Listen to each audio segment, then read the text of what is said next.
मध्य प्रदेश में समान नागरिक संहिता यानी यूसीसी लागू करने की दिशा में सरकार ने बड़ा कदम बढ़ा दिया है, जहां यूसीसी ड्राफ्ट लगभग तैयार हो चुका है और अब इसे अंतिम रूप देने से पहले कुछ महत्वपूर्ण बिंदुओं पर चर्चाएं चल रही है। जहां माना जा रहा है कि सरकार इस कानून को लागू करने से पहले सभी पहलुओं पर सावधानी से विचार कर रही है ताकि किसी भी वर्ग के हित प्रभावित ना हो सके। वही सबसे ज्यादा अहम बात तो यह सामने आई है कि आदिवासी समुदाय की तरह घुमंतु, अर्ध घुमंतु और घुमक्कड़ जातियों को भी यूसीसी के दायरे से बाहर रखा जा सकता है। वहीं इन समुदायों की आदिवासी प्रदेश में कम है और इनमें से कई परिवार आज भी स्थायी रूप से किसी एक स्थान पर नहीं रह रहे हैं। वहीं यही वजह है कि सरकार इनके सामाजिक और पारंपरिक जीवन को ध्यान में रखते हुए अलग व्यवस्था पर विचार कर रही है। जहां जानकारी के मुताबिक घुमंतु और अर्ध घुमंतु समुदाय आजीविका की तुलना में लगातार एक स्थान से दूसरे स्थान पर जाते रहते हैं। वहीं इनके पास स्थायी निवास नहीं होता, जिसके कारण कई लोगों की जरूरती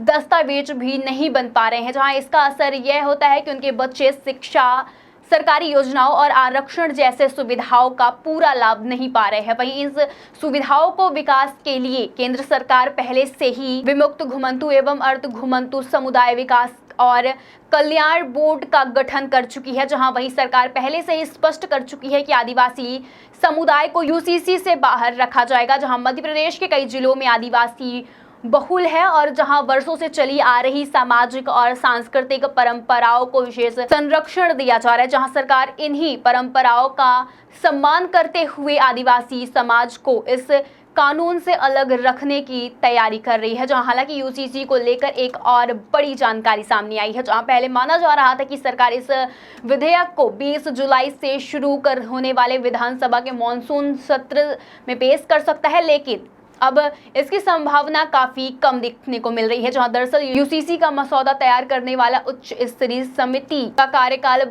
26 जुलाई 2026 तक बढ़ा दिया गया है, जबकि विधानसभा का मानसून सत्र 24 जुलाई को समाप्त हो जाएगा। वहीं ऐसे में समिति की अंतिम रिपोर्ट सत्र खत्म होने के बाद ही मिलेगी। वहीं यही वजह है कि इस मानसून सत्र से यूसीसी बिल पेश होना मुश्किल माना जा रहा है। जहां 30 जून को विधि एवं विधायी कार्य विभाग की ओर से भी जारी अधिसूचना में समिति का कार्यकाल बढ़ाने की पुष्टि की गई थी। जहां बताया जा रहा है कि ड्राफ्ट तैयार करने का काम अंतिम चरण में है, लेकिन कुछ महत्वपूर्ण सुझावों और कानूनी पहलुओं पर अभी और काम बाकी है। वहीं इसीलिए समिति को अतिरिक्त समय दिया जा रहा है। जहां सूत्रों के मुताबिक मध्य प्रदेश का यूसीसी ड्राफ्ट काफी हद तक गुजरात मॉडल पर आधारित है। जहां बताया जा रहा है कि करीब 90% प्रावधान गुजरात में तैयार किए गए मॉडल से लिया गया है। जहां हालांकि मध्य प्रदेश की सामाजिक और सांस्कृतिक परंपराओं को ध्यान में रखते हुए कुछ बदलाव भी किए गए हैं। जहां ड्राफ्ट में विवाह, तलाक, उत्तराधिकार, वसीयत, भरण पोषण, बच्चों की